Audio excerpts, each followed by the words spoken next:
Welcome back to the Crypto Power Hour. Of course, the number one crypto show on Rumble, powered by our friends over at Solum Global with your host, Lance Migliaccio and George Ballantine, the Crypto Bros. And what is this? It's your ultimate deep dive into everything crypto, blockchain, and decentralized finance. Doesn't matter whether you're a seasoned investor or just a newbie just stepping into the world of digital assets for the very first time. We're going to bring you expert insights, top interviews, exciting new projects, breaking news, and game-changing innovations shaping the future of digital finance. Because on this show, in crypto, we trust. George B., we're back in the saddle. You've got a great education piece for us today. I'm excited about it. We had a great guest last time. We had the people from the NFT, the circus. Great stuff, man. NFT, the movie. Yeah. And great. It was a great interview. If you didn't see that, you should check it out. Great peeps. We really enjoyed having them on. How are you, brother? What's going on, George? It's early. It's 7 a.m. crack of dawn, 5 a.m. for me. So what's going on, buddy?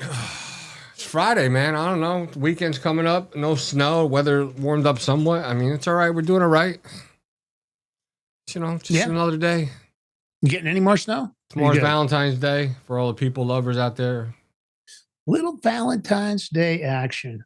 Yep. Well, that's always exciting for a lot of people. You got to do something nice but you don't have to worry about that right now, do you, George? No, I am single as they come. Yeah. Oh, wait. And Valentine's Day is my birthday, too. You know where I'll be? Home. Probably better off if you had a relationship. It might be an expensive day, although you could just swap and say, I'm not going to get you anything. You don't need to get me a gift. It'd be a cheesy way to do it. All right. Well, these education pieces, man, we're excited because we've done some research. Gemini says, that's Gemini AI over on Google, says that the Crypto Power Hour, based on views and impressions and exposure, is in the top 3 in the nation. Maybe in the top position, but they claim it's in the top 3. They didn't position us in 1, 2, or 3. But that's big news. And of course, we're excited about that. And that's all because of you guys. So thanks for doing it. While we're on the air, please take the live link, share it far and wide. Tell your peeps they want to learn about crypto. This is the spot. We try to cover everything, and we try to really give you advanced and beginner stuff, and newbies, so that, we don't try to talk over your head. A couple of guys from back east, from around the way, just doing what we're doing here. So George, you got what I think is great. I always love when we go to the fundamentals of what's going on in decentralized finance. And today we're going to cover blockchain fundamentals. Listen, we're live and we're deep diving into the blockchain fundamentals. Grab your notes. Oh, geez, you guys should prep for maybe advanced drop, and let's build the chain knowledge so you guys know what's going on in there, and maybe you'll get a chance to not miss out on generational wealth. Let's go, George. All right. I mean, Lance, always when we talk about fundamentals, you got to take it easy on people, because hopefully there's a lot of people who want to learn about crypto. So, I'll try to simplify things for you. That's the way I like to do it. I like to take my time, go slow, but you may ask, like, what the heck is blockchain? Somebody like, blockchain? They're thinking, what are you on a block? We got a chain going around it or something? Yeah, if I said it, I would probably say, what the hell is a blockchain? Simple definition. Blockchain equals a shared tamper-proof digital ledger replicated across thousands of computers, which we say are nodes, where entries, or you can say entries, transactions, whatever, they're grouped into blocks, hence the word block, and then they're chained securely using cryptography, hence the word blockchain. Right? Simple, right? Imagine a massive unbreakable group notebook. Oh, no, hold on. I'm going to use my laptop as an example. Imagine this puppy right here. MacBook right here. It's unbreakable. Right? You write, Alice sends Bob 1 Bitcoin. That's pretty generous of you, Alice. Everyone in this network gets a copy instantly. Hold on, put my MacBook. I don't want to drop it. That wouldn't be bad, right? Yes, it will be. So everyone gets a copy of it instantly. So to add your entry nodes, they'll check if it's valid. And how do they do that? What do you mean? What do you mean they check? Well, does Alice have the funds? Does she have the Bitcoin to send to Bob? I wish Alice would send George a Bitcoin. I don't know. No kidding, man. But once approved, it's locked forever.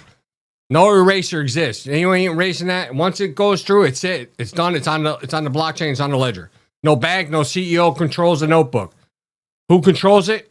The people do. That's right. That's the key perks. It's transparent. Anyone can audit it. It's immutable. It can't secretly change history. It's secure. Math locks it. And decentralized. No single failure point. This is why we always say if our voting systems in this country went in a blockchain, what I just said, it's all transparent. Nobody can order it. No things can switch. Once the votes are on there, you ain't no switching or changing or none of that stuff. So we think, damn, why wouldn't the government use it? Great question. That's for another different story. That's for the Big Mig show. Maybe a different show. That's for our Big Mig show where we get into more politics. Yeah, exactly. This is about crypto. We're not going to go there right now. Yeah, let's not. This week has been a rough news week. George and I have been angry all week. Listen, for the people, I don't know if they know this. Do they know this? What's that? I think last week my TikTok account got banned. All for sharing stuff that was on the news. Yeah. I don't know. I probably got mass reported. I'm waiting to hear back if I get my account back, but I don't know if I should say this on air. I secretly made another account. Dun, dun, dun, dun. And why wouldn't you? Yeah. All right. They haven't got back to me. It's over now. Today's a week. They haven't reached back to me. So guess what I did? I gave them a 1-star review with some words of wisdom in the App Store. I suggest you do the same because, listen, U.S. company bought it, right? So it should have changed. But anyway, that's another story. Anyway, what? If you look at this, I'm going to put it up so everybody can see, Lance. It's a distributed ledger technology, acronym DLT, solving the double spend problem without a trusted third party. What they have, listen, it's a core innovation, cryptographic chaining plus consensus to achieve Byzantine fault tolerance. Byzantine. You know why I say time? Because of my last name. T-I-N. Oh, yeah. That's why I say it. It's just normal to me, right? And if the network would be in your case, I'm going to give you a pass. I'm giving you a pass on that. It makes sense. Even though my name's probably pronounced wrong anyway. It's a long story, not for this thing. So if the network agrees even up to 1/3 nodes are malicious, the hashtag pointers link blocks. They can each block actually header. It's going to include the previous block's hash. Now I know you're going to be asking what a hash is. I want to get into that. I don't want to jump the gun and start talking about it. We need to go through the basics. We're not going to go through this infrastructure. It's all developed. There's a way of knowing it. So we got to start from the beginning for the people that don't know, because that's what we do. We educate. And now if you look at this we call it like what? Properties wheel right here. Distributed ledger technology properties. It's programmable. It's secure. It's immutable. It's transparent. They call it the perfect circle for why blockchain wins. I'm going to call it this. You know how they say the circle of life? Probably say like the circle of blockchain. Exactly. Use a circle. You might have just coined a new term. I know, right? we gotta secure that. Now, Lance, here we go. Here, look. This is a step-by-step flow chart. What am I looking at? I don't know. What are you looking at? Look at the first one. Transaction is requested. Somebody's putting in to buy order, or sell order, something. It's transaction. Right, then you have the 2, a block that represents the transaction is created. 3, you have the block is sent to every node in the network. And see how it goes round and round. You have nodes validate the transaction. Nodes receive a reward for the proof of work. That's right. You think nodes are going to work for free? That's why you have, when you do a transaction, sometimes there's transaction fees, gas fees. It's all on how nodes get paid. Then the block is added to the existing blockchain. Boom. Number 6, transaction is complete. I mean, you think about it. It might sound a little difficult. Hear about Bitcoin mining, the nodes getting rewarded is the mining that Bitcoiners do or other tokens do. And that's kind of what that reward process is. That's how people earn Bitcoin, as an example, on the Bitcoin blockchain. Is that how it works? Yeah. See how easy that was, everybody? You just do a myth busted? Is that what you just did? Kind of. And at the end of the day, just so everybody knows, the reason decentralized work is that all these nodes have the same information. So let's say theoretically in your own bank in centralized finance, if Wells Fargo's banking system goes down across the nation, that's a problem because it's not decentralized. It's a centralized system. So at the middle of the system is the Wells Fargo banking. And then you come in through your ATMs and through your computer and you're online using your phone to make a transfer in your banking. That's the problem. In decentralized, all those nodes are scattered and they're redundant. So they basically duplicate the information. So even if half the nodes fail in decentralized finance, it doesn't matter because the other half of nodes could authenticate. That's the idea. It was redundancy because when they built the system, they were trying to figure out a way, to not have any problems like they'd seen in regular banking and SWIFT systems. Sometimes they'll tell you, "Oh, sorry, the international wiring system is down." That doesn't happen on the chain. Interesting. There's a myth though. They say blockchain is just Bitcoin. No, negative. Nope. Mythbuster. It's the tech layer that's powering DeFi, NFT, supply chains, but Bitcoin is not the blockchain. Blockchain would not exist without Bitcoin would not exist without the blockchain. But you said a bank can go down. So I just want to add to that, Lance, because sometimes a crypto exchange goes down. I think it just happened today, or was it Coinbase or? But they don't lose the data because, again, all the nodes can authenticate. And that's the key to it. That's why they won't lose the data. Even if one of the exchanges goes down, you're still protected as far as the material. And that does not mean if an exchange was hacked. That's a different scenario. Now, I don't mean hacked to take it down. If hacked and a bunch of tokens got stolen. Or if in the case of BitThumb, you just decide to inadvertently, by mistake, give away 40 billion in Bitcoin. That can happen. They got most of it back. I don't think they got all of it back. There's still millions of dollars worth missing. I think the number's larger than they've admitted, but we'll see what happens. You guys would have seen that in the news. All right, let's talk about decentralization. And we like to call it here on this show, power to the people. You can power to people. Because you don't have any central overlords. And I guess what I mean by that is, if you really want to simplify it, that you got power and control, and they spread that across all these independent participants instead of one central entity, right? So in this case, make it simple, Lance. There's no president like running it, like the president of the United States or king or prime minister. Nope, it's all of you. And in traditional finance, that you'll have one bank that holds your money.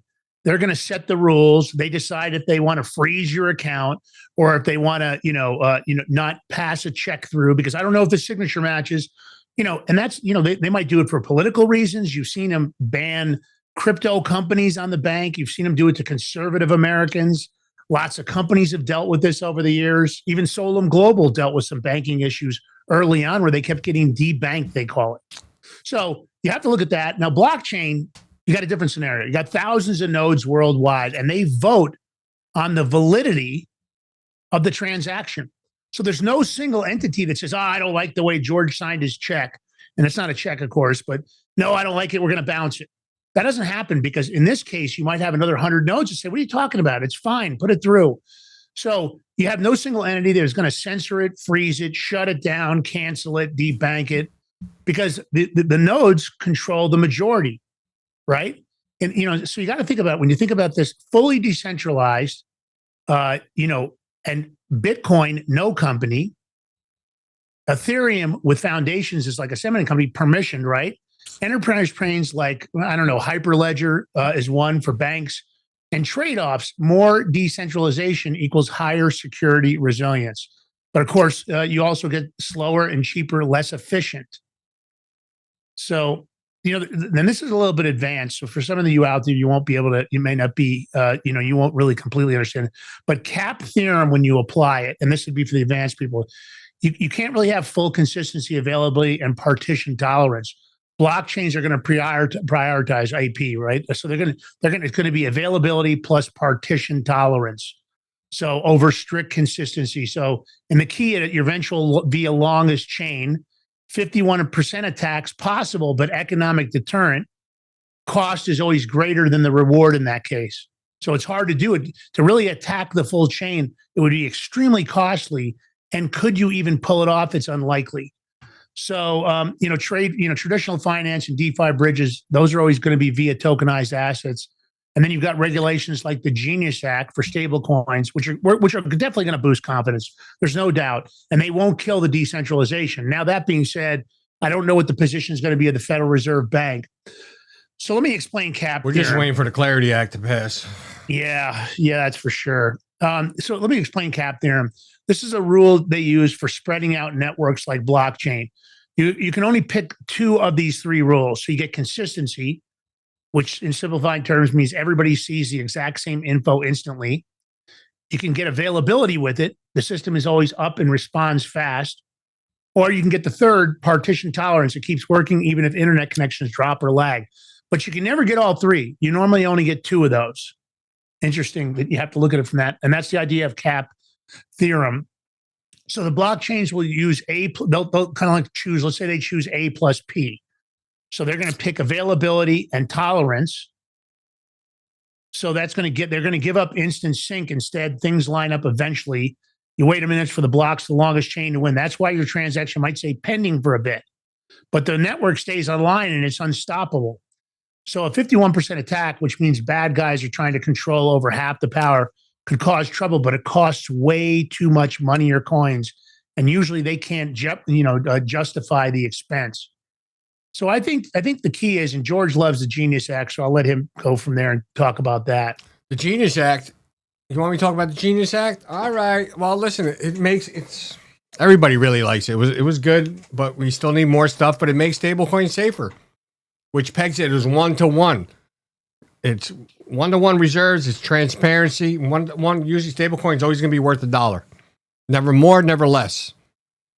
So you're saying, like, why we need the US dollar and a paper dollar and all that? We don't. Just have stable coins. You know, Lance, I just thought of something. I wonder if they ever... I shouldn't say it on air because it might take it a good idea, but I'm going to say Whoa. it. You know how we have like a dollar... question. You know, we have a dollar bill, $5 bill, $20 bill, $100. Maybe we should make like a $100 stable coin, $50 stable coin. Yeah, I hear you. What? Pretty smart. I don't know why everybody does a $1 stable coin only, but here's something I got to ask you.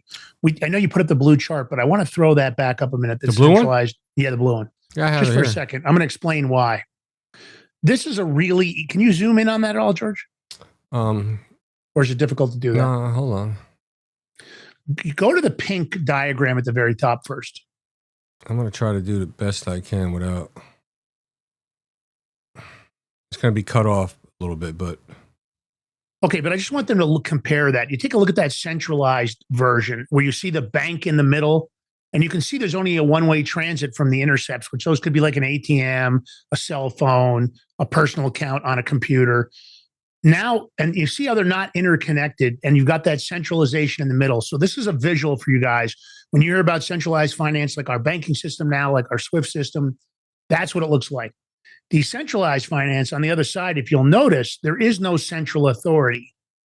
And that's why they call it decentralized. But you'll see the interconnectivity between all the nodes in that case.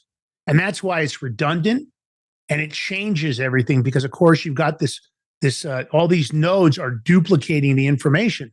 So there's really no downtime for that. So that is what decentralized finance in your head, that's what you should keep in mind. I just want to give that to the audience for the beginners because they always hear that like, what's DeFi? Well, I don't understand. And, to me, this really clears it up. So, a lot of people will say, and this is a myth to bust for sure. They'll say decentralized means no rules. No, it does not.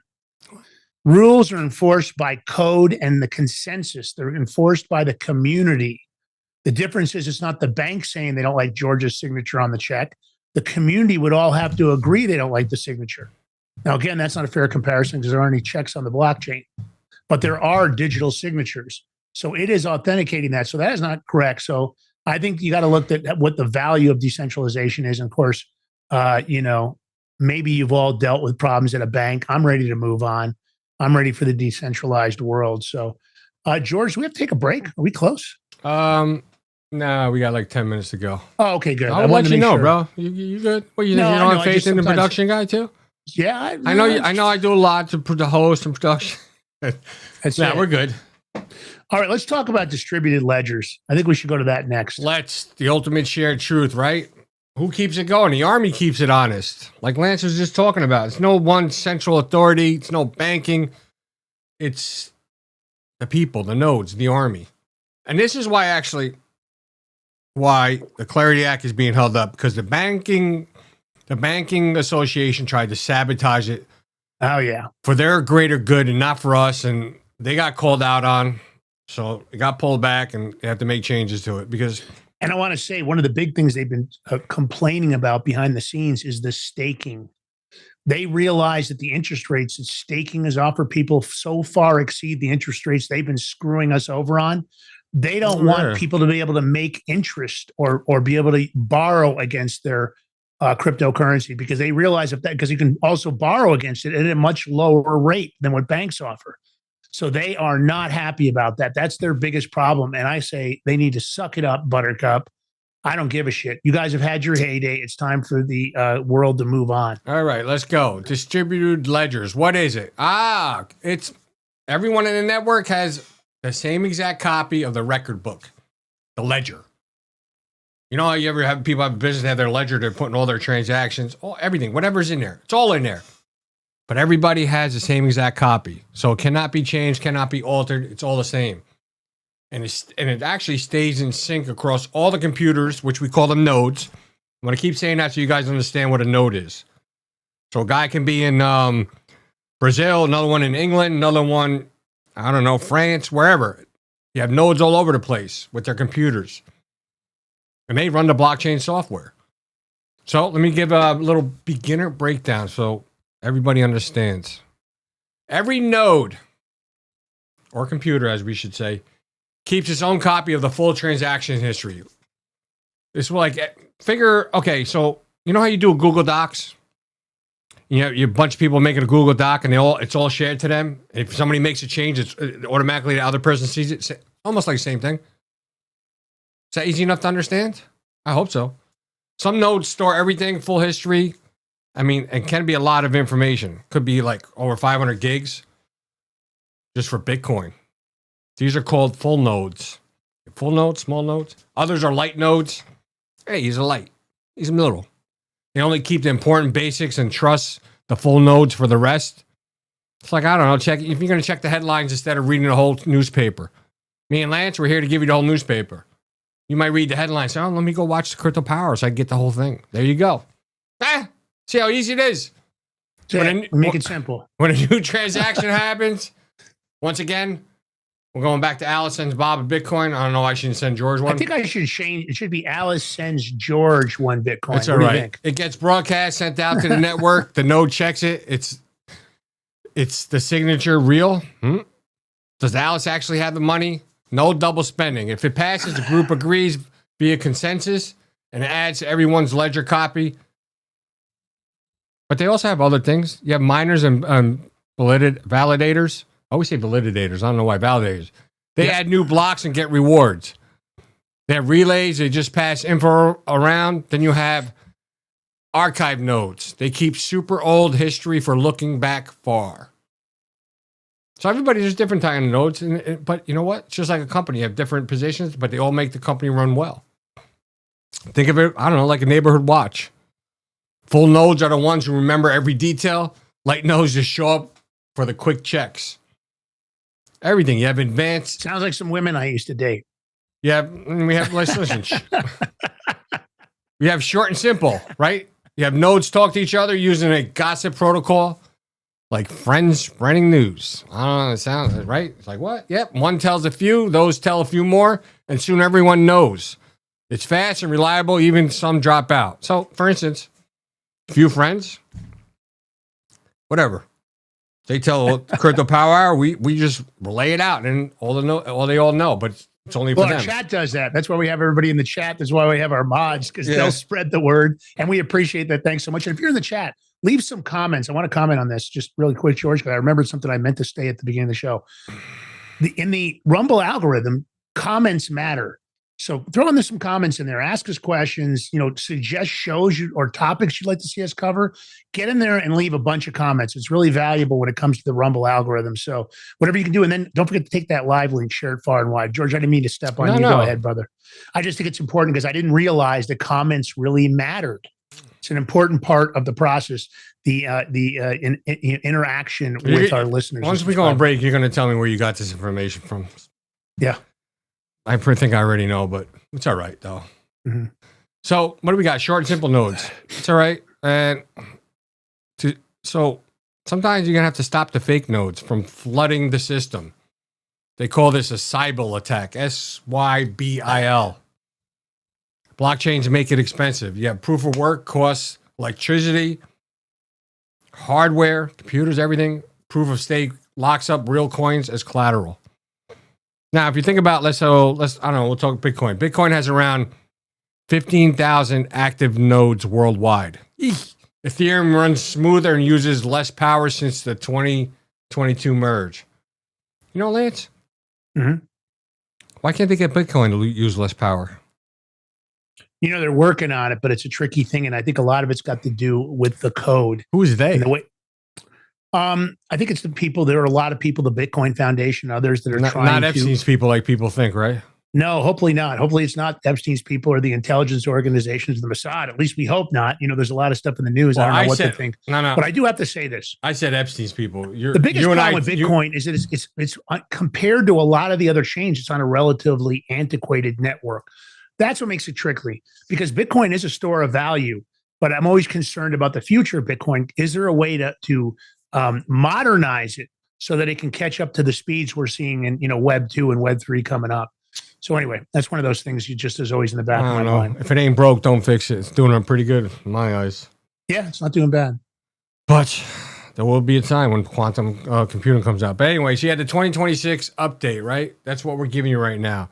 More big companies and institutions are running their own nodes now for better rules compliance, audits, and to join the secure network directly. Yeah. I don't know if I like that. Well, you know, the nodes have to be on the network, so they can't really run independently. But the idea of having nodes in-house, I can see why institutions would want to make sure they maintain their own nodes, because, of course, you have to worry about customer data, especially with KYC going into full force, because everybody wants regulation, so we know who the clients are. So when there is fraud, you can track people down. One of the difficulties in the early parts of the chain, the reason that even now recovering funds is so difficult, because there's not really any organization, even here in the United States, recovering funds, even if you know who took the money, is not easy unless you can get the full force and effect of the FBI on it. And it doesn't happen often for the transactions that aren't the big monster ones, like an FTS transaction or a hack that had to do with. I'm going to put up this diagram. You talk about it. Yeah. So really what we wanted to show you here in this diagram is just kind of give you an idea of what this stuff looks like when it's going onto the chain. So this is a network diagram, and it's showing you the nodes, the ledgers, the consensus, and it shows all the connections. So if you take a look there, you can see how everything's interconnected and how it moves from one group to the next. You've got peers, you've got neighbors, you've got agents, which could be AI agents. The idea is that that's what it would basically look like if you saw it on a network diagram, when normally you might not see that tier down look or that crossover group. It's not really what normally happens. So, you know, the more honest nodes there are, it really equals the more unbreakable the network is, because the more nodes you have validating and authenticating, I think that you're going to see a massive push this year. Enterprise technology is definitely going to join this node army. We're seeing it. We're seeing a lot of stuff even happening on people's residences. We've got these small Bitcoin miners that people are using. You're seeing more and more people getting onto the chain and authenticating transactions. Sure, they want to be mining Bitcoin or other tokens, but the idea is by those people joining the group, it becomes more mainstream and it becomes more reliable and it becomes faster. And that's the key to this. You're not going to get that in a centralized network. It's never going to happen. All right. Next on, we got the block and the chain. How does the block link the chain links up? I went over definition. I'm going to go over it again. There's another one. Transactions, they get grouped into blocks. Think of it like, I don't have it. Oh, wait, I do. Think of it as pages in a notebook. Huh? These blocks are linked together with special codes. They call them hashes. They're going to form an unbreakable chain. You ain't breaking this, baby. Once added, you can't change anything without everyone noticing. So it ain't going to happen.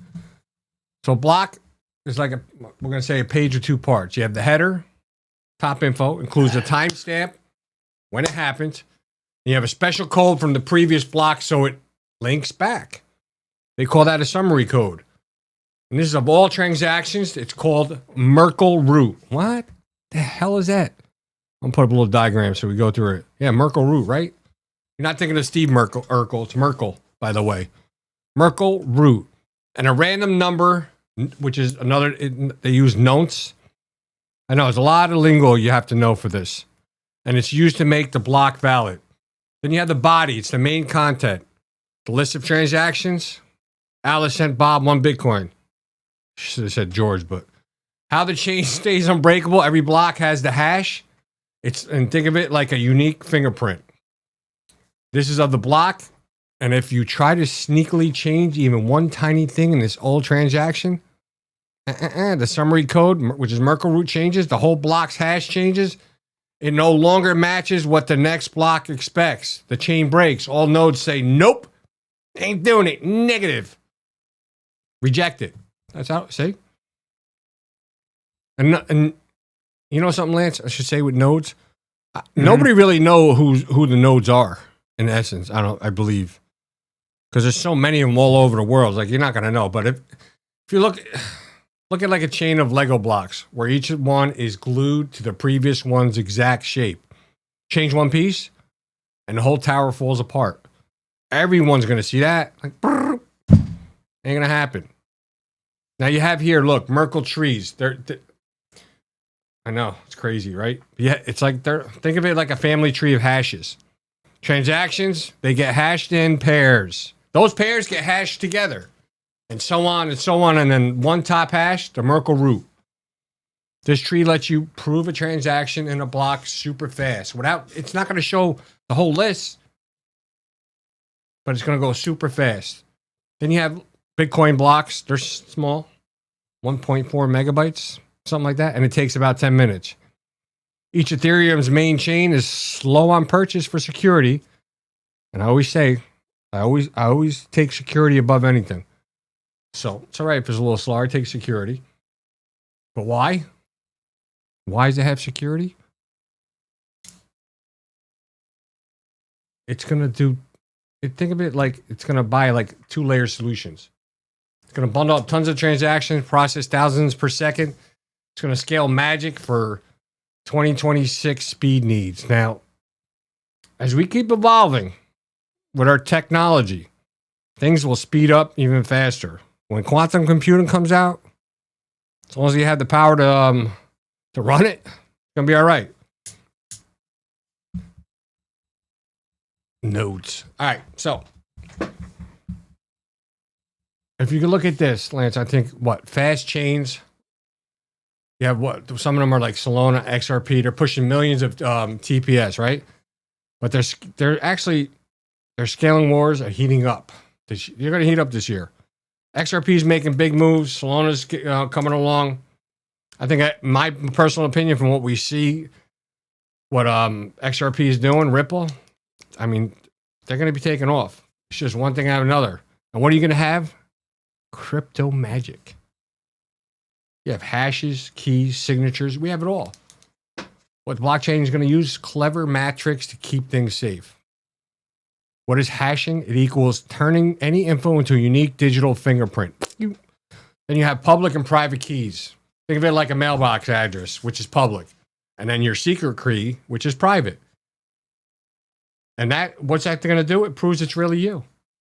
That's why you never give your private keys away to anybody. And you store them in a fireproof, warm, waterproof place. And don't let nobody know. Probably keep it in 2 different places just in case. Because if you lose those private keys, you're done up. You're going to lose your money. Yeah, it's ugly. And people have done it. Don't think it doesn't happen. Because, of course, it's not like you're going to call the company and get those back. A lot of people think they're just like passwords. Not going to happen. And they are not like passwords. Nope. I mean, I know it's going to be evolving. I think a lot of it's going to be biometrics and stuff eventually.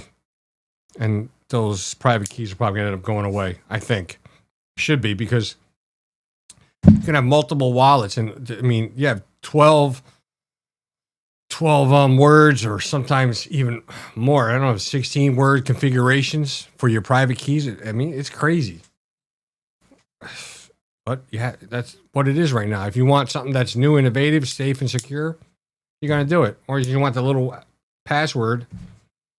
And you know, with private keys, if you forget, you only get so many chances. You know, when you have a phone, and if you try to put your code in, like after 10 times it locks, it's done up. I don't think you can get in it anymore. Well, same thing with your wallet. If you have like 10 chances, and after that, sayonara, it's gone, Lance. All that money gone. It's brutal, isn't it? Now, Lance, I'm going to say we could take a break, or we just go burn right through this. I say burn right through it. What do you Up think? to you. Whatever you want to do, buddy. I'm on board with you. Whatever you want to do. Rock and roll. All right. Yep. So we got, let me see. We're back to hashing. It was like, what is hashing? It's a magic blender for data. Think of it like that. Puts any message or file, even say hello. It spits out any fixed length string of letters, numbers, which make it like a certain character code. You change one tiny letter, the whole code changes completely, like a totally different fingerprint. And it's used everywhere to link blocks, check data, hasn't been tampered with, everything. Now you have different look, public and private keys. I just told you that. Your public key equals your wallet address. You share in the world, so Alice can send George 1 Bitcoin. I have to give her my address, right? It's public address. You can share that. No big deal. You know something, Lance? I want to say something, and I've been dying to say this. Yeah. You know the Savannah Guthrie's mother that's missing? Yeah. And they gave the ransom notes. They wanted Bitcoin. And they gave an address to send it to. What if it's somebody just took somebody else's public address and put it on there? What if it's all of a diversion? Can you imagine? I was like thinking about, damn, imagine all of a sudden you get a call from the FBI because some idiot saw your public address and put it on a ransom letter just to throw off the... I want to tell you something. It's an awful thing, but they could easily do that.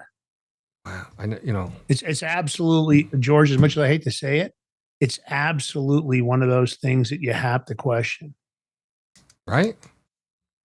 I mean, you might get a knock on your door. You might have to go through the steps with the feds, but you didn't do it, so you're good. But it'd just be a big hassle. I don't know. I had to say, I've been dying to say that, Lance.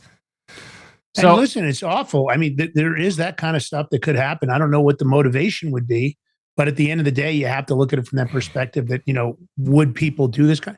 Listen, I'm even surprised about that whole kidnapping. For the audience, it's an awful thing. Yeah. I can't imagine if I was in that position, All right, so you have your private key. This is your super secret password. You keep it hidden. You don't give it to anyone.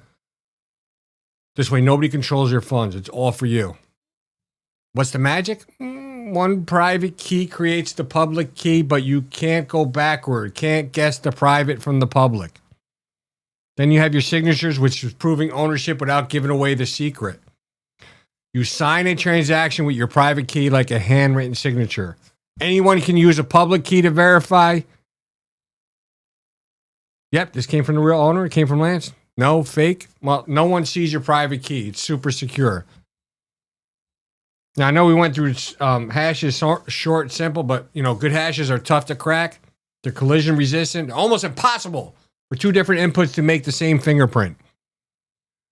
And it's pre-image resistant. Can't reverse engineer the original data from the hash.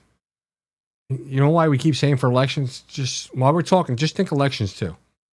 Yeah, Bitcoin or Ethereum use ECDSA, which is a fast, secure signing method. This is on a special curve called, I don't even know what it is. It's SECP 256K1. That's the math behind most wallets today. What's the hot trend this year? Zero knowledge proofs. Another word is they call it ZK snarks or starks. I don't know where they come up with these words or acronyms. It lets you prove something is true. I don't know. I have enough funds, whatever, without showing the details. This boosts privacy and scaling, which is very important. Lance, I'm going to put this up. You want to take this one so I can get it ready? Go ahead. Rock it, baby. Yeah. So so we tried to pick out some charts because I always think visuals are helpful because, you're talking about, hashing, you're talking about cryptography, and you're talking about seed phrases. So anyway, just to explain, this is the hashing flow. So, your initial order might be plain text, and then it goes into a hash function, and then it goes into a fixed hashed output. So that's basically when it goes into the hash, that's when you're getting the encryption. So I always want to explain kind of so that if you're in your computer and you're placing an order, I'm going to send George one sat. This is how it starts, and it's kind of the flow of what it looks like. Yeah, that's crappy, isn't it? Cheap, bro. Did you see how I did that to you, bro? I want to give you one sat. I knew you'd go for the Bitcoin. I'm going to just give him one Satoshi. One Satoshi? You couldn't give me like 100 Satoshis at once? Yeah. So anyway, the hashing flow. So I like, a great representation of cryptography is when you see it with a key. So if you look at this next image here, you'll see the terminal there, and that's the sender. And you can see right there how the communication, it isn't encrypted, of course, until it starts to go into it, and you'll see where it starts to encrypt right there. It's the next image, George. Mediate. Oh, sorry. No, it's okay. And so this is the kind of the next version of what I just showed you, and you'll see how it encrypts, right? And then once it encrypts, it goes into the decrypt on the other end of it. So you've got the hash process in the middle. So you've got hash functions, you got plain text, then you've got the encryption hash function, and then you've got the fixed hash output when it actually decrypts. So that's kind of how it works.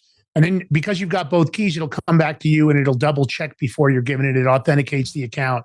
So this is why it's so secure. It's not like you're in the bank and it's only one-to-one, because all along the way, the nodes are authenticating that entire transaction. And so you can see, and let's do this again, because this makes it, again, a lot of people get confused about this. You got the sender, which is the key generation, public, private. You've got the signing algorithm. You see that? That's where the signature is created. And then you've got the message, which is exactly what you're doing in there. So that messaging, you can see before it ever gets to the receiver, that's the chain in the middle. And that, if you really want to represent it correctly, let's say there would be 100 nodes. And they're doing all of that simultaneously.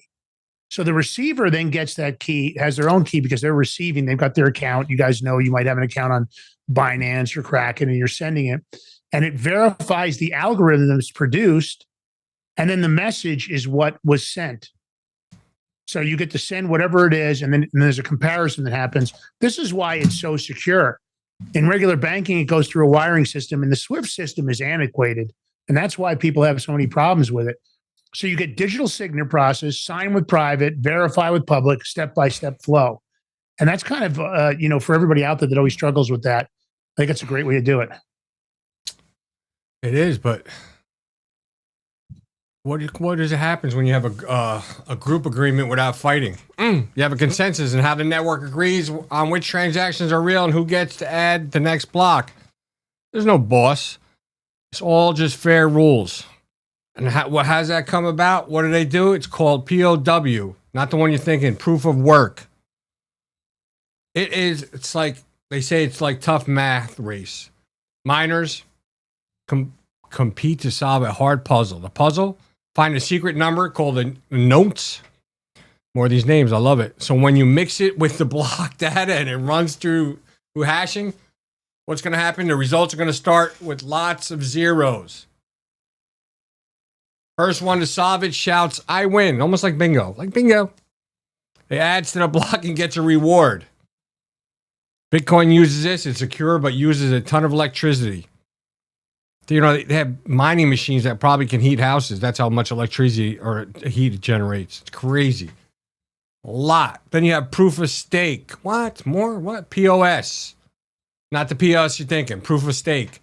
It's like a lottery with skin in the game. You stake some of your coins as collateral to become a validator. Think of staking like you're holding in an account to gain interest when you can't use it. The more you stake, the better off your chances. A random picker chooses one validator to propose the next block. If it's good, others check it, add it, and the winner gets fees as reward. Now, Ethereum had switched to this, and it's much less energy, faster in many ways. Then we have simple and short again. Here's that word, Lance. What is it? Bit9 fault tolerance, they call it. I think it is. Bit9 fault tolerance. George, you're looking. I see what you're looking. I didn't know what chart you had up. I want to make sure. Yeah, I don't know. Did I lose my place on what I'm doing? Probably. My ADHD just kicked in. Yeah. Bittenstein fault tolerance. This network can handle up to less than 1/3 bad or lying nodes, bad actors, whatever. It still agree on the truth. Most blockchains aim for this, so a few cheaters can't ruin everything. Hold on, I gotta get rid of this. It's messing me up. Sorry, guys. Now, Ethereum's proof of stakes, plus their upgrades like dank sharding. Such a weird word, dank sharding. And ZK rollups. Yeah, you know, I hate to say it, but I agree with you. You could go dark with that. Yep. ZK roll. It's gonna let you handle way more transactions, which will make it super fast without slowing it down. Now, if somebody can solve free energy or something, you'd be probably better off. Oh, imagine that. Then you have power hour delivery tip. Power hour. Almost like crypto power hour. I'm trying to find where I'm at. Oh, here we go. I know. See, I messed up. It's all right. More things. You have FAM. F-A-M. Then you have proof of works. It's like miners racing to crack a super hard safe code. Winners at the block. They get paid. It buzzes power. Once again, proof of stakes is like a lottery. Stake your coins, get picked randomly. Bigger stakes equals bigger odds. And don't listen. You're not gonna if you try to stake something and you don't get, you're not gonna lose. Just understand this. You're not losing. Nobody's gonna lose their money on this. So add the block, earn fees, no massive electricity bill. And that's why Ethereum is doing good with this. They call it the ZK magic for speed. 2026, you're gonna see some bigger things going. They say the energy fights are done. We'll see about that. POS wins for being fast, cheap, and green. Who's staking yet? Lance, raise your hand because you're staking with me. Okay, I'm in. Well, you know you're in. Proof of work versus proof of stake. Here's a side-by-side graphic we got. We got miners digging versus staking safe. What do you want to do? You want to dig? You want to stake? I'd rather stake. I don't want to dig. Do you? I don't. Then you have how proof validation works. I probably should have put this up when I was talking, so I apologize, everybody. Mining rewards versus fees. 51% attack visuals. Great for myth busted. A lot of myths out there. We bust them. We're like the crypto myth busters. Oh, Lance, we should coin that too. What do you think? I think it's great. I like it. And there's another one little graphic for you guys. This is proof of stake works step by step. Stake. Then random select, propose block, verify, reward, flow chart. There you go. Money. Everybody's going to make money. So, I mean, listen. It's a lot to take in. That's why we do it this way, because you can go back to this episode, slow it down, take notes, screenshots, whatever. Or you can probably download the thing, this video, and go over it. And you learn. Only way to learn is if by understanding it. If you can't, send us an email at info@thebigmig.com. If you need something to understand, you want to know a topic, something, just email us. We got you. So, Lance, you know, we get asked, why is this system so damn secure? Yeah, I mean, look, you have to look at the big picture, right? At the end of the day, it's a really sophisticated system. This isn't something they just made up. So it's because it's really immutable. And I think for everybody here, we're going to call this immutable 101. So let's break this down. So once you get a block and it's added and the chain moves on, you can't really change history because that block is redundant and it goes across all the nodes. So really, in plain English, there really isn't any way to fake or rewrite an old transaction. So you can't all of a sudden say, oh, I never sent George those Satoshis. You can't say, oh, I'm going to steal coins by saying I never sent that. Because a bad actor would have to start from that old block. They'd have to redo all the work, which has all those proof of work puzzles that are being solved, all those proof of stake validations for every block since then. And you'd have to do it. Now, could it be possible in the future with quantum computing? I don't know. Maybe. I'm not smart enough to do it. Maybe there's somebody out there. But you'd have to do it faster than all the honest nodes and all the computers combined. which is damn near impossible right now. So you would need to control, to do this, you'd need to control more than 51% of all the network's total power. That means all the hash rate for all the proof of work. So you'd have to have 51% of all the nodes doing all the processing. Or you'd have to have stake coins for proof of stake, which they would take those coins. So we're talking about potentially that it's going to cost billions of dollars in equipment. You're going to have to pay for the electricity. You're going to have to pay for it with locked up crypto, way more than you'd probably ever be able to steal. So the honest chain, the real one built by everyone else, keeps growing longer and faster as this is going on. So you'd have to like put it at an accelerated rate. So the network's always going to follow the longest chain, the proof of work, or the one with the most stake. So when it comes to the proof of stake, so the fake chain is going to lose automatically. It's like trying to rewrite, I don't know, the ending of a popular group story after everyone's already read 100 more pages than you have. So you'd have to rewrite those 100 pages faster than the whole group is now writing. Not only the 100 pages they wrote, now they're writing new pages. It's almost impossible unless you had some incredible amount of massive resources. And you would have to invest, I don't even know, hundreds of billions of dollars probably to pull this off. So, the game theory is going to keep it honest. You got miners, validators, and they're making more money by playing fair. They're getting this steady reward, whether they're getting paid in coins or they're getting paid in fees. So why would they risk the attack, which would probably lose money anyway? So there are attack types. There's a thing called a reorgs, which is a short chain reorganization. It's like a temporary fork where a longer chain overtakes. There's another thing called a MEV. And again, these aren't very successful, but it's a minor maximal extractable value. So it's kind of a sneaky way to reorder transactions for extra profit. You're trying to basically front run the trades of the transactions. But there are checkpoints, the defenses they use. There's a thing called a checkpoint, and that's a hard-coded safe point in the code. So you can't really rewrite far too back, right? And then you've got longer confirmation waits, wait for 6+ blocks before trusting a transaction, which is almost impossible to reverse it. So they'll wait till it's been authenticated. You've got the 6 additional blocks. And to try to rewrite that, you're already moving at a speed that's already going to cause a major problem. So I don't think there's going to be at this point any successful large scale 51% attack. It's never happened on Bitcoin or Ethereum mainnet, never. The economics make it too expensive and pointless. So look, changing block history, it's going to be like trying to cheat a never-ending race. You need more than half the runners on your side. It's going to cost billions just to try, and the honest players are going to win because the real chain just keeps growing the fastest. So cheat and you're going to lose money. Play fair and you get paid, and that's the community motto. That's the way they operate. So Bitcoin and Ethereum, they're untouched at scale. That's why we call it immutable, that it's locked forever. So I think in this case, you kind of have to just realize that it's a much safer way to do transactions than regular banking is. All right, Lance, I want to get to this last segment because we're going to be running out of time. Yep. And remember, last part of this is your smart contracts and what's beyond it. What smart contracts? Well, think of it just like automatic computer programs that live directly on the blockchain. And they work like very super trustworthy vending machines. Yep. Put your money in, you put in the right money, which you say is your payment. The machine will automatically give you the soda. It will transfer your ownership, send tokens, whatever.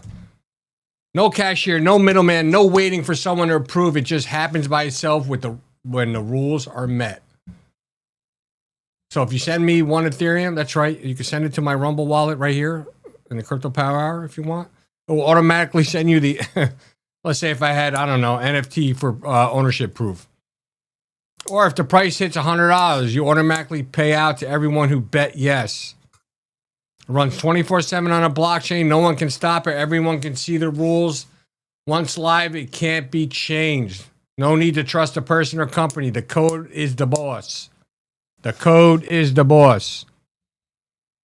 Smart contracts, vending machines on steroids. You put the coin in. I'm going to say it again. You get the prize instantly. No humans needed. Now, if you look at Ethereum, it'll let you code full apps and solidity. But watch for the bugs like the old DAO hack. Fast forward to 2026 now. DeFi's roaring back. Tokenized houses and stocks are everywhere. And the Oracle's feed live is real. World data, so everyone keeps running smooth. Well, man, programmable money's here, fam. I'm telling you. It's here and it's not going anywhere. Lance, what is going to be next? You want to wrap this up? You want me to wrap this up? Yeah, I think let me say this. At the end of the day, every time you come to the Crypto Power Hour, this is what we're going to do. We're going to try to break it down. If you have any questions, first of all, hit us up at info@thebigmig.com if you'd like us to cover certain topics. We're on every podcast platform. So you can subscribe to us on Rumble, Spotify, you name it, we're everywhere. So it's a great way to listen. Hopefully we're helping you get to the bottom of all this. And really, we're going from zero to hero here. Blockchain, it definitely started as a shared, unbreakable notebook. And, this distributed ledger, it spread the power to people. We love that. It locked in security with math and really crypto and consensus. So I think it turned, programmable money into smart contracts. And that's why it's the future. That's why you want to really educate yourself. You can catch us here always Wednesday at 7 a.m. and Friday at 7 a.m. This is the place that we'll try to take the time to get it. So subscribe to us on all the podcast platforms. Find us on Rumble. There's a reason that we're the #1 show. We'll cover news. We'll have great interviews. We're going to have some great interviews we're getting ready to book right now. So good stuff coming up. 7 a.m. on Wednesdays, 7 a.m. on Fridays. And if you like us, we also have the Big Mig Show, 11 a.m. Eastern Standard, Monday through Friday. And that's our Joe Rogan style show, or Sean Ryan. We covered a lot of topics, a lot of great guests, health, MMA, special forces, authors, documentarians, comedians, you name it, we cover it all. So check us out over there. We're the fastest growing show on Rumble, at least in the top 3 or 4 right now. So you definitely want to give it a check out. And then also follow us on X. It's the Crypto Power Hour. Our sponsor, a great company that's making some big moves, Solum Global on X. You can also go to their website, check them out, solum.global. And if you want to throw us a $5 subscription, please do. If you want to hit notifications, do that. Leave a comment in the chat. And also, listen, let's face it, you can throw us a Rumble Rant tip if you like. And we also have the Rumble wallet available. So Rumble's got our wallet. You can tip us in crypto. George is always trying to get 10 Bitcoin at a time. But listen, we'll take anything. Whatever you guys got. George, last words on the way out of gate, my brother. We'll see you at 11 o'clock a.m. Eastern time for the Big Mig Show. If not, you all have a blessed weekend. Happy Valentine's Day to all the lovers out there. I hope you have enjoy it. Buy your girl flowers or your wife flowers. It means something. Peace out.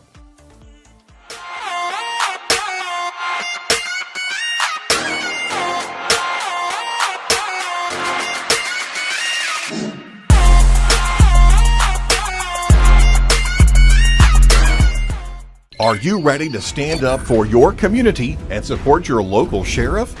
Join the Constitutional Sheriffs and Peace Officers Association and become a vital member of the Sheriff's Citizens Posse. At CSPOA.org, we empower citizens like you through weekly webinars, arming you with the knowledge to back your constitutional county sheriff. Together, we can uphold our Constitution and ensure liberty and justice for all. Your community needs you now more than ever. Visit CSPOA.org and join the Sheriff's Citizens Posse today. Make a difference. Stand for freedom. That's CSPOA.org. Your country, your fight, your future.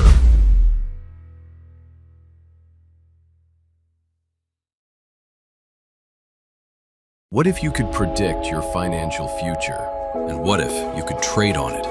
Introducing Block Trust IRA, the future in your hands. An astonishing 88,000 millionaires were created last year from the Bitcoin boom, and you could be next. Block Trust IRA is the only crypto management firm powered by AI-driven strategies, ranked #1 in the world by Bitcoin Magazine. The Block Trust IRA platform is built for everyone, from first-time buyers to seasoned investors. Predictive AI technology that was once only reserved for insiders and elites is now available to you. It's time to leave the old buy and hold strategies behind. Your assets are protected with military-grade security, offline cold storage, and $200 million in insurance. Visit BlockTrustIRA.com to book your free consultation and ask how to claim up to $2,500 in deposit bonuses today. Bitcoin changed the game. AI changes the strategy.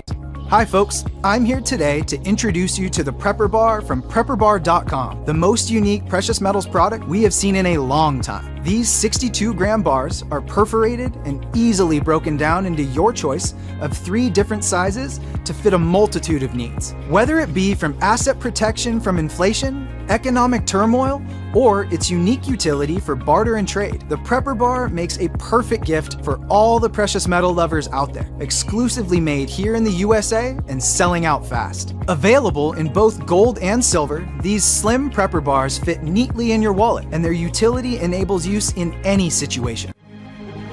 Forged through rigorous training and honed by the finest instructors on Earth, these canine units serve beside our nation's warriors as they fight to preserve what we cherish. When these warriors complete their duty, the Warrior Dog Foundation provides them with a home deserving of the service they've given us all. At our state-of-the-art kennels, they receive rehabilitation and care suitable for heroes, because that's what they are. Be a part of giving them a future today. Visit warriordogfoundation.org.